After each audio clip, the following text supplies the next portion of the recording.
symphony. And you and I, we got history, yeah.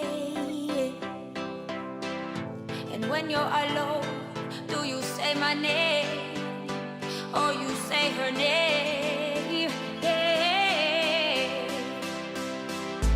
My love, it grows with the memories like a symphony. And you and I, we got history, yeah. Wherever love flows, there is also tragedy. When we're in too deep, and you and I, we got history, yeah.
What's up guys, it's Nuff here. So there you have it, 150 kills of Vindicta, which did take me roughly 14 hours or so, which also includes the time I was stopping to get kill count to re-enter the boss instance. Rather slow, I know. Unfortunately, even with my new setup, I was only getting 3 to 4 kills of Vindicta per trip, and that was with Unicorn and Tortoises.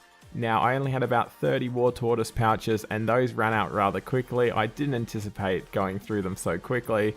And that turned to just having my Unicorn, which resulted in 1 to 2 kills per trip. So that really slowed the process. And the other part was just Vindicta was a lot tougher than I expected. I really did undervalue how much armor made a difference. On my main, I guess I'm used to just being able to kill it very easily. And as you could probably tell in the clips you just watched, I'm not that good at PvM. I stand in the fire a lot, but still managed to get 150 kills in the end. And here in my inventory is the loot after 150 kills. Now there's a lot of useful things for Ironman. The main thing of note for me is the coal, over 10,000. That's going to be great for Artisan's Workshop to get my smithing up. It's pretty low. And all the other raw materials will probably come in handy sometime or another. But I can safely say all the gold I got did go to the Grim Reaper just from me dying and having to pay to get my gear back so often. Now, I did actually get some unique items as well. One generated a loot beam, what you've seen in the video, and then there was a second one which didn't actually have a loot beam. It does actually indicate it has a low grand exchange value. So first up, we do have the item which didn't generate a loot beam. That is the Zarosian Essence. Now, Zarosian Essence is used to upgrade Anima Core armor from its regular tier 80 version to a higher version with more stats, but it does become degradable. Now, this is pretty undesirable as an Ironman in general, just because it takes 3 essences from each boss, which is Sliske, Serenic, Zamorak, and Zaros, to actually create this higher tier of armor. And these essences have a 2.5% drop rate, so as you can imagine, collecting 12 of these, with some being a lot harder than others, it's really not going to happen. So I guess I can say I was a little bit disappointed with this one, especially because it does have the same drop rate as all the other unique drops, mainly being the weapon, the Dragon Rider lance I really wanted.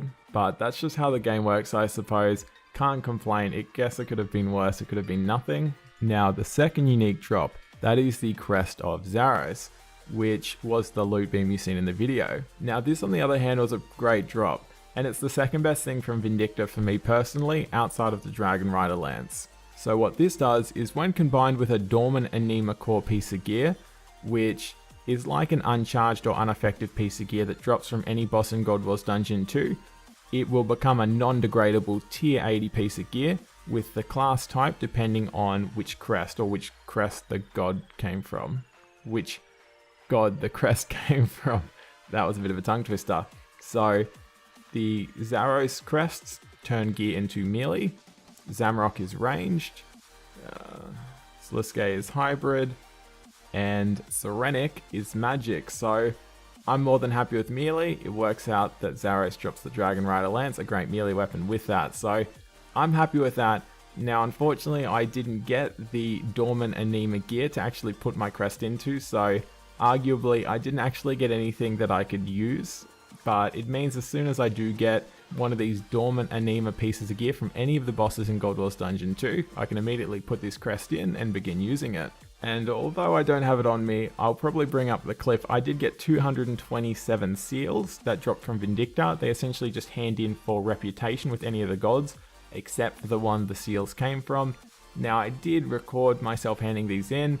Funnily enough, this is the second time me recording this. The first time, the recording was off. I thought I was recording, did it all. It wasn't, so quite unfortunate, but just for an idea, if any other Ironman or players are thinking, what will 150 kills get you? I got 227, so there you have it. But anyway, that's all for me, guys. If you enjoyed the editing at the start of the video, by all means, please let me know. I really enjoyed doing it, but I really don't want to put people off if they don't enjoy it, and if they would prefer me just to get straight to the point with the facts and all that of the videos. Otherwise, if you did like it, by all means, I'm more than happy to continue doing that sort of thing.